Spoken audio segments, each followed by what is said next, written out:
everybody, and welcome back to the Sideline Eye podcast. We have a very special show today, and we're looking ahead to the huge semi-final showdown coming up on Saturday between Armagh and Tyrone. We're in Darver, Louth GA here, and I have two Louth GA men with me, but they know all about the Tyrone and the Armagh rivalry. It's Paul Hearty and Gavin Devlin. You are working together, Paul, in the Louth Miners, so that's why we're here today to discuss the Armagh and Tyrone rivalry. Yeah, a bit of a unique setup, yeah. Gavin and the boys asked me to do a bit of help with the goalkeeper, so more than happy to do so. Probably a wee bit of vested interest with Louth, as my mother's a Louth woman, so it wasn't a really hard decision. But yeah, it's great to get in and experience and work with different guys like Gavin and James and Johnny and Shawnee and that there. Good great wee setup and good wee team here, and we're working well together so far, Gavin, aren't we? Yeah. We're going to touch on 05, as I said. Gavin, I was testing out your memory there before we started recording, but I suppose in the heat of the rivalry back in 05, did you ever think you'd be working with Armagh, man? No, my father's also from Armagh, so I have a connection with Armagh as well. So I don't know. Look, now is the last 10 or 15 years I'm in the coaching arena now in different places. You meet people all over the place. So yeah, and what you get to realise is that whatever but the angst we had on the field, they're all great people off the field, and they're all after the same thing, and you can build up relationships very handy. So Big Hertz is part of the furniture here now, and he's a massive part to what we do here. And Gavin, as I said, we're going to talk about 05 because it's 20 years since that trilogy, and two Ulster finals and an Ireland semi-final. And I suppose just watching highlights on YouTube in the last couple of days, and there's so many iconic moments from those games. There's the Stephen O'Neill 10 points the first day in the Ulster final, the two Armagh goals. There's the row and the Peter Calvin red card in the replay. There's obviously Peter Calvin's point then in the All Ireland semi-final. So the rivalry at that stage, it was peaked. Like I don't know if there's anything you could compare it to before or after. Yeah, look, back in the early 2000s, it was just two counties at the peaks of the power, Armagh and Tyrone, and it was probably a bit unfortunate for both of us. It was great at the time for the supporters and everything else, but we were coming up against each other, and we actually dodged each other on a few occasions as well. Let it be a league finals, or I think in 04 we dodged each other. We were sure we were going to meet in the semi-final, but you lost to Fermanagh and we lost to Mayo and the same day, and I think that would have been another trilogy as well. So yeah, 05 was a very unique year in terms of the two Ulster finals in Croker. I don't think it's been done since. There's been Ulster final in Croker since. Is there no? The COVID one just was the only one. The COVID one, but it just shows you the magnitude of the pull that the two counties had. And I think there's a mechanical final in Casement as well, and it was jammed out packed. So it was even looking back now, and my young boys are rightly up now, and they're looking back and watching the games, and they're like, wow, seeing that in real time. But yeah, look, and fortunate for the two counties again, more so Armagh, they're back at them heights again, and Geezer's leading it again, so he's leading the charge. And I suppose, Paul, what were they like playing? Because you played in loads of big games, club and county level, but as Gavin mentioned, like these games were so big they had to be took to Croke Park. Those finals had to be taken to Croke Park. There's the rivalry there. There's two recent All Ireland champions coming up against each other. Like they must have been huge to play in. Yeah, it was massive at the time, and I think as a player you're trying to separate yourself from everyone. There was rivalry all right on the pitch with the players and that there, but the stuff that was going on with the fans and that there, it was massive. Like it was huge. You couldn't get away from it. I was working in Dublin at the time. It was actually a relief to go down to Dublin because you go about your business and take yourself a step back from it, But up around home, it was nuts and everybody wanted a piece of you. And, just the rivalry there was at the time. It was, looking back, it was fantastic for the game and for everybody. But being in the cold enough, it was just nuts. You know what I mean? It was on everybody's lips everywhere you went. And as you say, like the hype train that was about that time, 3 Ulster finals had to be taken to Croke Park because of how big Ulster football was at the time. And 60, 70,000 people at these games. It was just shows you how massive it was at the time, and it was a great time to be about playing football, and it was huge rivalry with Tyrone, and we just, it was as Gavin says, unfortunately we had to come up against each other when the two of us were at the peak of our powers. And them Ulster finals, Gavin, we'll talk about them first because Armagh won, and then we'll head on to the All Ireland semi-final. But them Ulster finals, Tyrone probably should have won the first day. Armagh got 2 goals, and as I'd mentioned, Stephen O'Neill, I think he scored the first 9 or 10 points that Tyrone actually scored that day, and he finished with 10. And in the replay, Armagh maybe come back at the end too to win it once the I think Tyrone got 2 red cards, so it was just nip and tuck. And I suppose if you didn't take the opportunity, you knew the other team was going to come back. Yeah, look, in both games, I think we took a good lead both days in Ulster final. But Armagh was that type of a team that grind you down. They were so physical, so strong. They played at a certain template, and they just persisted with it. And yeah, the serious quality along with that. And they were so physical, they wore you down. We were probably, in terms of the age bracket, a lot of our players were a wee bit younger than the Armagh players, so they were actually more physical, I felt. And as the game wore on, it wasn't by chance that they wore us down on the Ulster final. But I feel that in the 2 Ulster finals, we could have possibly shaded it in terms of the better team over the Ulster finals. But it came back to rue, because in the All-Ireland semi-final, I think Armagh in the semi-final by far were the better team. And funny enough, that was the one game that we won. So it's just amazing how it works. You know, I felt we played our best stuff in the 2 Ulster finals as opposed to the semi-final. But yeah, I think there's just a strange call that day too. McGeaney going off. He'd kicked the worldie, and like he's their, as you know, everyone knows, McGeaney was their Armagh's mainstay in terms of the leadership qualities, and he orchestrated everything in the field. And him going off that day, whatever the reason was, whether injury or whatever the call was, I think it had a massive impact in the game that day. I think he seemed to get energy from it when he went off. Yeah, I think I've seen Sean Cavanagh say that before, that suddenly he felt he could go through the middle of the defence, whether it was in his head that he couldn't when McGeaney was there. It was like a core and 2-pointer today. It was like, right, let's get to work here now, and McGeaney's away. And I can mind eyes in the subs looking down, and I mind McGeaney standing along the sideline looking out, and it just was a strange scene to be looking at, instead of him in the middle of it, stuck in the middle of it. So we're like, no, we've a chance here, we have a chance. So yeah, look, it's just strange over the course of the 3 games how it worked out. And I think, Paul, in terms of iconic moments, as we were talking about that Peter Canavan point at the end, is one of them big GA moments that everybody sort of remembers. And I think I've heard different Armagh players saying that, you know, if Mulligan had been hitting it, there was that wee bit of a, well, he could miss it, the pressure could get him.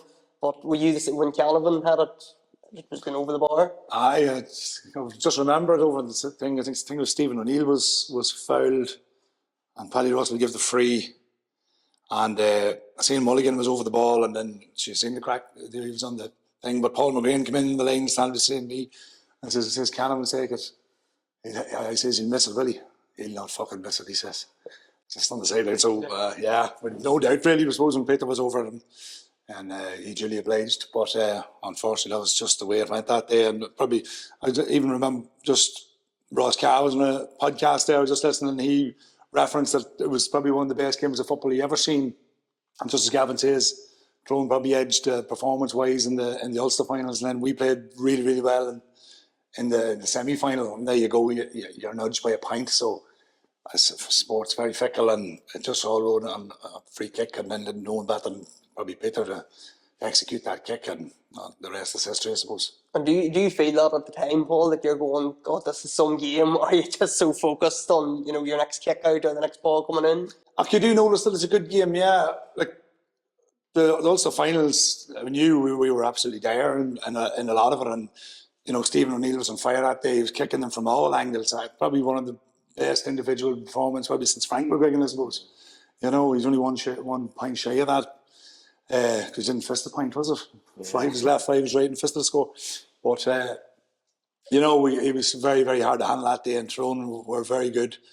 But as Gavin said, we didn't die down. We never died down to a kid challenge. And we grinded it out that day, and we got the draw the first day, and then edged it the second day, probably with a couple of sendings off. Probably didn't do any harm either, but still, the semi-final will probably go a wee bit more to get into the final, you know, against a really good Kerry team as well. But that's the way it went that time. Oh, was that the one that got away, Paul? I know that a lot of people would think that that Armagh team could and should have won a second All Ireland. Was 05 the one that, you know, was that your best chance? Yeah, so we had chances in 04 from Mad Bettis, and then as as Gavin says, they were beat by Mayo and probably had an eye on each other. And then you had 06 too. Kerry beat us in 06 as well in the quarter final. The Tyrone semi-final 05. We had numerous chances to get to another final, but we just weren't good enough on the day. And we just have to take that. That's the medicine we have to take, unfortunately. Gavin, them 05 battles that you mentioned, two previous All-Ireland champions in Armagh 02 and Tyrone 03. It's something similar now in terms of Tyrone All-Ireland champions 2021, Armagh the reigning All-Ireland champions. So I don't know if we're talking about getting back to that level, but it feels like there's a big rivalry brewing here, and maybe has been over the last couple of years. Yeah, I'm not sure we're just quite there yet. I'd like to think in the next 2 to 3 years we'd definitely be at that level. But I expect that Armagh still will be at that level. I think we're just slightly off where we'd like to be. It's a massive jump task, Malachy and Ryan, to catapult our team from where they were last year to competing with the very, very best in Ireland, like yourselves. I do expect us to compete really heavy at the weekend. I expect us we could possibly even shade it, but in terms of quality and our aspirations for the year, in terms of down in Croke Park, I feel that Armagh is probably further down the road than we are. So I do feel that Tyrone's definitely treading in the right direction from last year in terms of growth and improvement, but whether we're at the level of where Armagh's at now, I'm not just quite sure that we've made that jump so quick. And I suppose, Paul, in terms of entering a year as All-Ireland champions, you've both done it as players. Like, is there I think the general consensus is that maybe it'll be a bit of pressure off Armagh because they've played in so many big games and so many, heartbreaking penalty shootout defeats and losing big games. They finally got over them big game hurdles that it'll nearly be a pressure off them, but there's always that tag of All-Ireland champions on their back. So I suppose as a player, is it difficult coming into the year knowing that you had that success the year before? I felt it actually would prepare you along a wee bit, I suppose, from my own experience. I thought, the year after we won and we had the league that day, I thought we were walking on water a wee bit, you know what I mean? And it probably takes a couple of maybe defeats maybe in the National League just to maybe ground you a wee bit and take you back there and that there. And it just, you have to realise that you have to put the work in to get the results and get the performances you're looking for. I think Armagh, as you say, battle hardened over the last few years. How many heartbreaks has that team gone through? Probably similar to our own journey. There's been a lot of hard losses along the way, and to finally get over the line was absolutely momentous last year. The whole country, I think, probably was with us on that one. But I think this team, because of the experience they have, probably the age profile they have, the talent, and I think they've a lot of strength in reserve. We see, we probably still have 5 or 6 players there from that starting team last year who haven't really come back into the fore yet this year. And I think we're probably still on a good track. I don't think we're too far away from the top pecking order this year. Saturday will be a huge test. Tyrone, I think, although they were probably relegated and didn't perform as well as they wanted to, probably in the league, Malachy and the boys, they're only going to get better. Malachy is a class coach, and it'll take us a while to stamp his imprint onto this Tyrone team, but they'll be improving. We see his players back, Kieran McGeary back playing great football. Colin Kilpatrick, one of the Canavans injured last week, but the other fellow tagged in a few points, and Dazzler playing really, really well, I think, 7 points. So, it's going in the right direction for Tyrone. Gavin's played it down there beautifully, as typical Tyrone man would. But, I think it'll be close enough the weekend. Armagh will probably still with a few missing. And Tyrone probably on maybe an upward trajectory, so it bodes a really interesting game. Just in terms of coming into the season as All-Ireland champions, Gavin, the fact that Armagh, they're still chasing an Ulster title, having won an Ulster title since 2008, and their squad depth, does that mean the hunger's still there? Because any of the players that play below par, they know there's going to be somebody coming in off the bench looking to take their spot, while that squad depth maybe isn't in every county. So is that something that keeps the hunger at a high level? Yeah, particularly I think with McGeeney on board, I think that the lads' feet will be fairly back on the ground again. And I was at the athletic ground tonight to play Dublin in the National League, and they were just bouncing across the ground that night. It was as good a performance I've seen them playing in a number of years. They were excellent that night. They blew Dublin completely away. So I'd have no fear in terms of where they're at physically or mentally, and particularly with the geezer and the boys. The Armagh will be at their best again. I feel that this is possibly a bigger game for us than for Armagh. Armagh haven't won the Ulster title, but they're raising bigger things. And the last time they were All Ireland champions, they went straight back to the All Ireland final and could have won it. So they know Geezer knows the pathway there, and that will be his focus. Obviously, he'll want an Ulster title and he'll want to win it the weekend, but he'll have another eye fixed and down the road in Dublin. As for us, I feel it. A bit of a journey in the Ulster Championship is massive for us. Whether we can go and win it would be fantastic, because I don't feel that we're at the level we can go down and win an All Ireland just yet. So, if we can kick the can down the road in this Ulster Championship and get a good wee run on that for Malachy and the boys, it would be really good. So, yeah, I think there's a very, very big game for Tyrone's to show the belief that Malachy's brought in and his work and how he wants to do things, that we can get a real bounce from that. And yeah, look, this weekend should be the championship will really kick into full steam ahead this weekend. I've no doubt about it. And you mentioned the league. There was obviously the league clash between Armagh and Tyrone. I think it was round 2, so it's probably around early February time. Does that have any impact, Gavin? Is it obviously it would have been a sore one for Tyrone, Armagh winning by a big margin in the end? Does it have any impact, do you think? Is there a bit of added motivation for Tyrone coming into the game, or is it because it was almost 3 months ago a different competition? It really is no burn on Saturday. Yeah, it's a new game, but I feel that because Malachy was only in and whatnot in terms of how he wanted to do things in the field and his own game structures and how he wants to play, they've been early in his development. So I think from that game, although Tyrone got relegated in the league, they have progressed, and just the league that was in it, like 7 points normally keep you up. It wasn't good enough this year because of the quality of the teams. 1 minute Mayo was being relegated, and you looked at the TV and they're in the league final. So that's the type of league that it was, and obviously it's very, very disappointing for Tyrone to fall into Division 2. I know it's not the end of the world. We've seen what happened last year in Division 2, that Donegal won Ulster and Armagh won the All Ireland, but still, if you have your choice, you wouldn't want to go anywhere near that. You'd still want to stay at the top table. So we were definitely disappointed in that, the fact that we were relegated.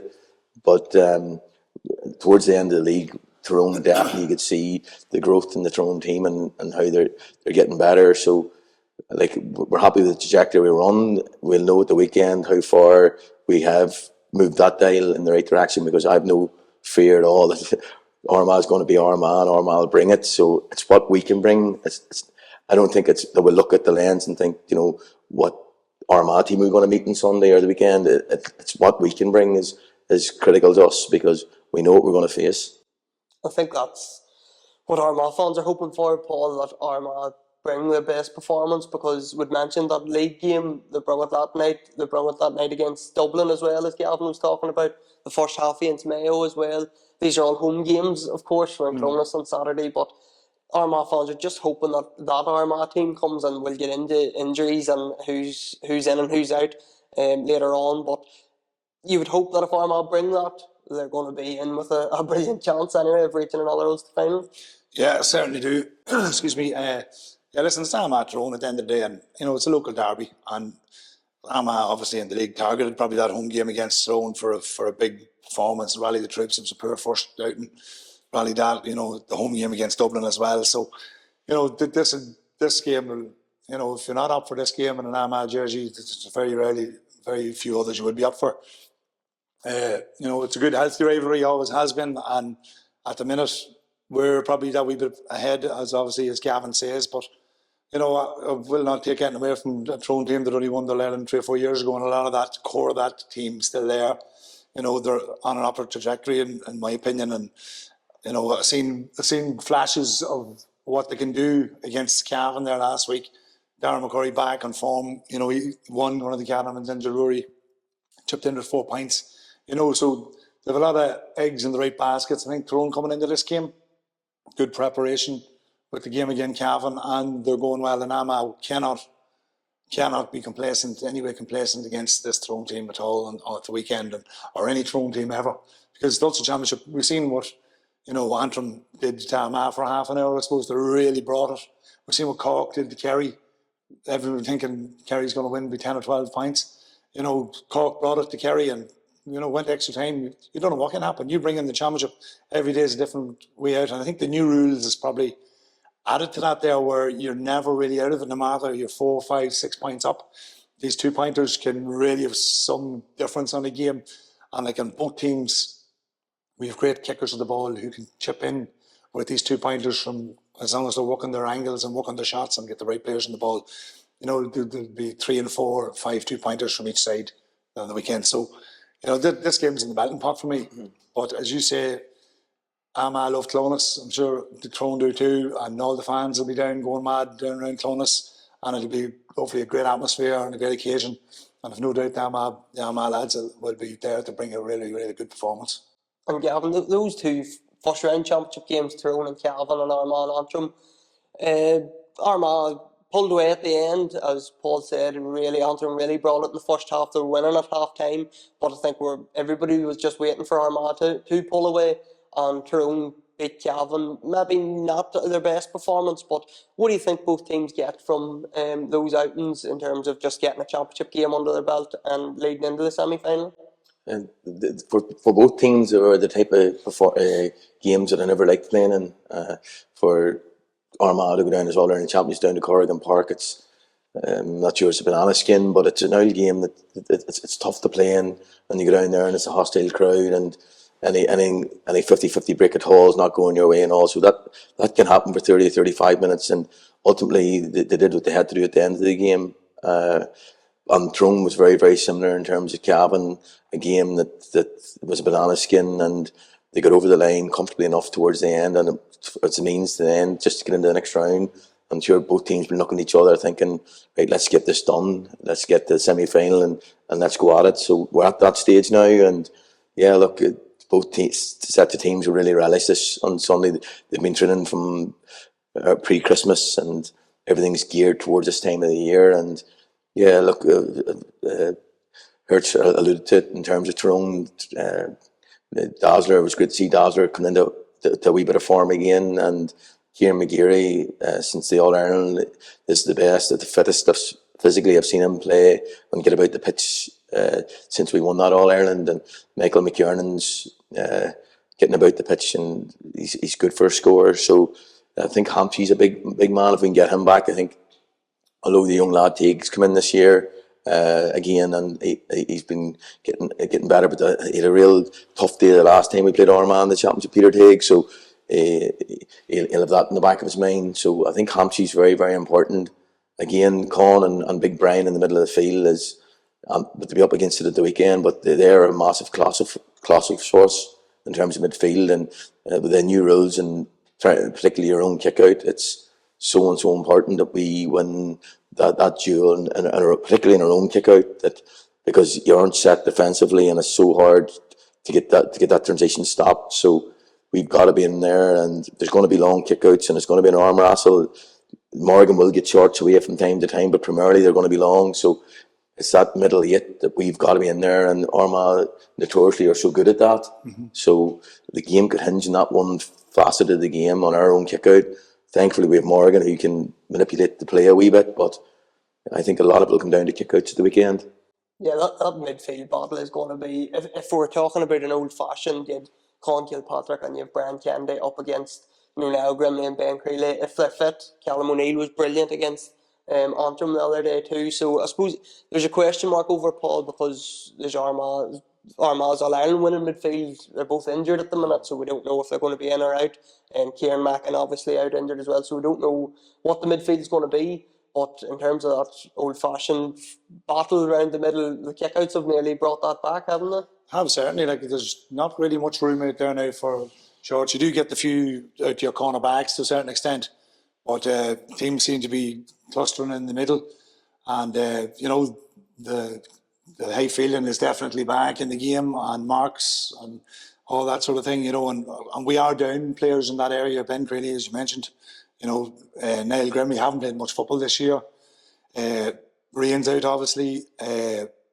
We've Aaron McKay, an old man. Yeah. We've 4 or 5 men there that haven't really any minutes under their belt, and whether to be fit to be thrown in at the deep end of the championship this weekend. You don't know what Giza will do, but we've Oisin O'Neill there. We have other players there who are capable of coming in and doing the job for us. And but as Gavin says, the two keepers will have a massive bearing on the game. Niall, probably the best in the country, obviously at picking kickouts. He's really good. He can drill them low trajectory ones to men. He can hit the wings. And probably the same with Ethan. He's particularly good. He can hit Will ones. it definitely be Ethan, or could it be? I think it probably is Ethan at this stage. Yeah, because I know, like, playing down Hugh massive year last year, and didn't put a foot wrong, and then come in against Antrim and save that penalty. And he's a particularly good striker of the ball as well. But then he made the change to go back to put, we made it a double sub to put Ethan back in the goal and take playing off. So he must have probably Ethan as number one at this stage. And, Ethan's particularly good, and he's particularly good coming out the field. He can do all them things because he's a brilliant midfielder as well. So, as you said, the keepers, they tried to take them out of the game with the rules, but there's still a massive part to play with the kickouts and stuff, and the kickout is vitally important these days. The goalkeeper changed midway through the league, but that Tyrone and Armagh league game that we were talking about, Ethan come up the field that night as the +1. Yeah. I think he got 5 points. He set up a McQuillan 2-pointer. He set up Aidan Falker's 2-pointer, so that was 9 points he was worth that night. Now it's not as easy if he is coming up. It's still 11v11, so he can be picked up. But we've seen Rory Began playing for Monaghan, playing nearly on the outskirts of the attack. Monaghan were happy enough to drop back a fourth defender to let him go. Do you see Armagh Tyrone engaging in that, or is it very much just see it called as you see it? Well, the two counties in Ireland, but possibly another one that has got the men between the posts that can do that. Like a lot of other counties, I don't see the value in why they would do it. But Armagh and Tyrone and possibly Monaghan, you would think, yeah, I understand. It's particularly as the game's wearing on and guys are getting just like a fresh set of legs to go, like a Rafferty to go, or a Morgan to go, or Began. Although Began set back a lot yesterday in the periphery. But I think it's very important, Tyrone, how they defend at the weekend. Do they go relative to man, or do they sit and invite Armagh on and sit more in the zone press? Because to go out relative to man 11v11 with your Turbits and Connolly and Rafferty coming breaking lines and sitting in the pivots, it's so difficult. And I think you got to be able to do both, but to be able to absorb it and sit in and ask Armagh a question, and then when Tyrone decide to go relative man and press it higher and go really, really aggressive, let it be in Tyrone's terms. But to go at the very, very beginning, or maybe you can go at the very beginning and then revert back, but to do it and keep persisting with it, I think it's difficult. Monaghan tried it yesterday, and I just feel the game's rigged. I really do. Like, Donegal sitting so compact and narrow, and yes, you can get at them, but ask any attacking team in any training session, do you want to go and try and break that down,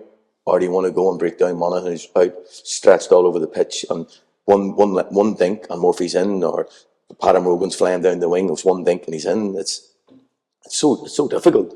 It's all the game's been played in one team's terms, and I just feel that if Tyrone, and I've watched Tyrone in the league so far this year, they have been aggressive and they have been relative to man, and I hope at the weekend they're able to be flexible and dip in and out. And I'm not saying for a full game that you can sit in that narrow block and against the very top teams and win, but at least absorb some pattern in the game and then go. So I think that's all very relative at the weekend. In terms of attacking for Tyrone, Gavin would mention Darragh Canavan didn't play the last day, and I think Peter Canavan was on one of the MRT podcasts. He wasn't giving anything away whether he was going to be back or not, but I don't know if you have any updates, but if he doesn't line out on Saturday, that's a huge boost for Armagh, because we all know how special he is, and we've seen the link-up play between him and McCurry against Dublin. The goal that Canavan scored, the lovely pass over the top from McCurry. So if Darragh Canavan doesn't play, it's a huge loss for Tyrone, but I think more than likely we'll see him. Yeah, look, he's a huge loss. He'd be a huge loss to anyone, Darragh. But I feel that if he's anywhere near it at all, he's that type of character. That's one game that he'll line out in, and if he know the importance of that game. As I said earlier, I feel it's a really big game for us this season. I'm not saying we have to win, but it's very, very important to us. I think it's more important to us than Armagh. And you mentioned Dara there and Dazzler. the relationship I'd love to see striking up there is Dara and Rory.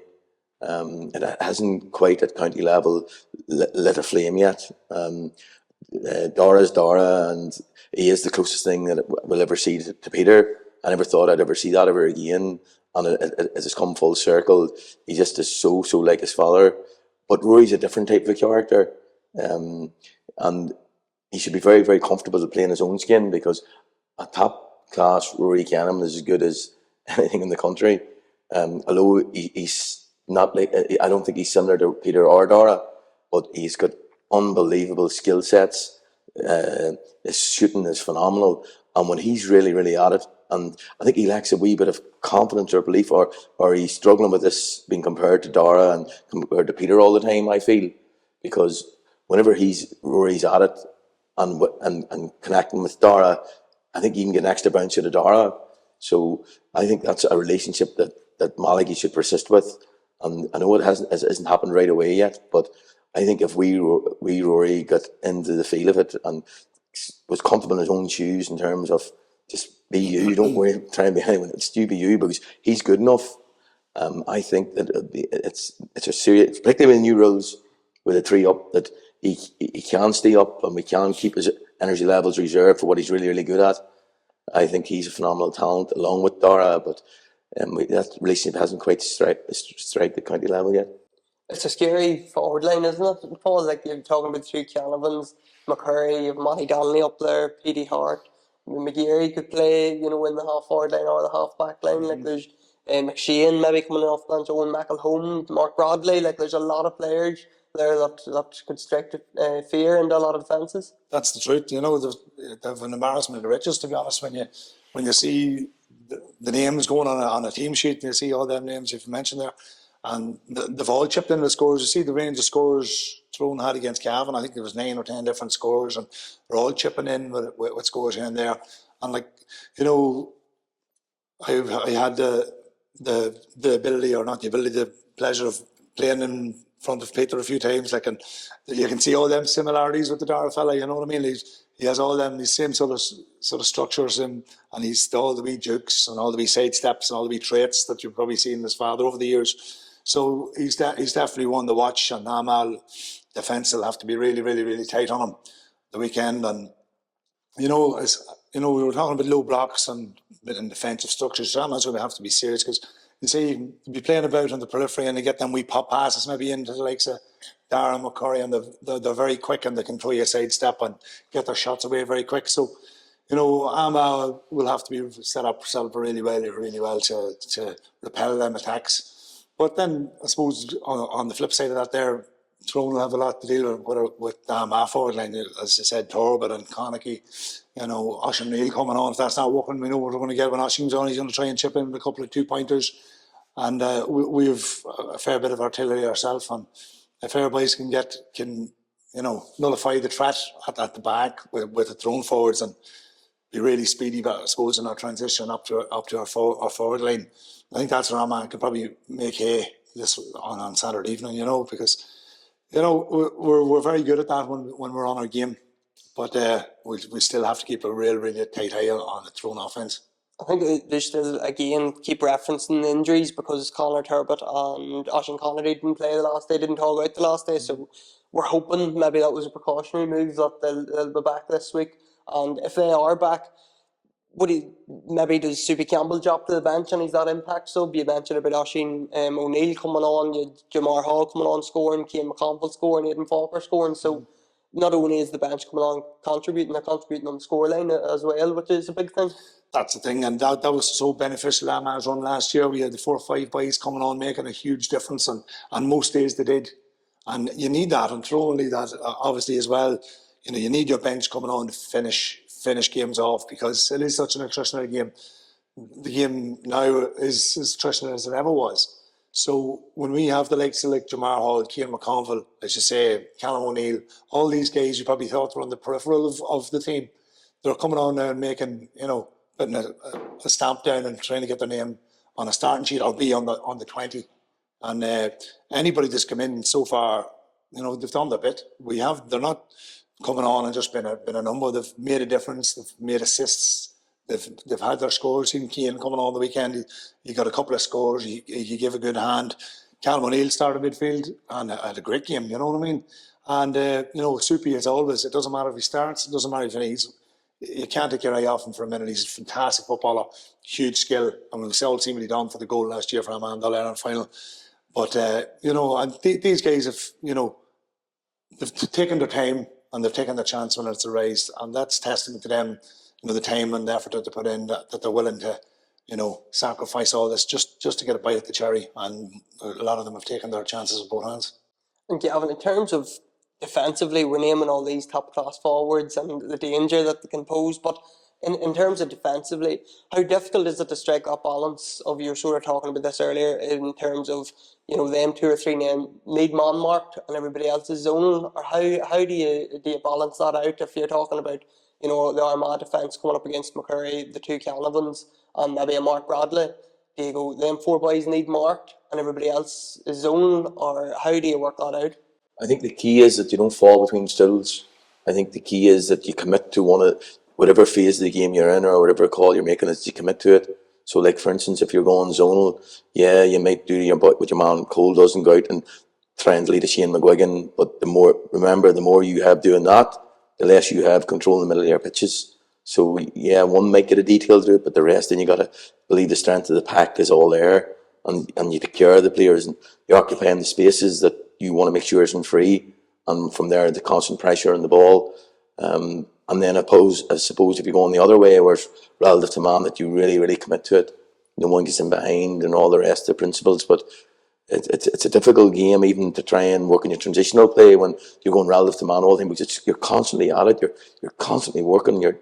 Even off the ball, you're east jinking, you're moving, you're scanning, as where when you're sitting in that low block, you can get your attacking reserves filled to the rafters and then go. So yeah, it's all relative. And look, we're just talking about things that Armagh, this world, taught us how to do it. So they're under no illusions of how to play the game. But you mentioned there about their attacking threats up the field, the Mark Bradleys and Dara and Rory and Dazzler and Owen Michael Hone. Yeah, we have that talent up the field, but I think it's that middle eight, that them guys is pendulum up and down from attack to defence, and that's that engine room is what we've got to match at the weekend against Armagh.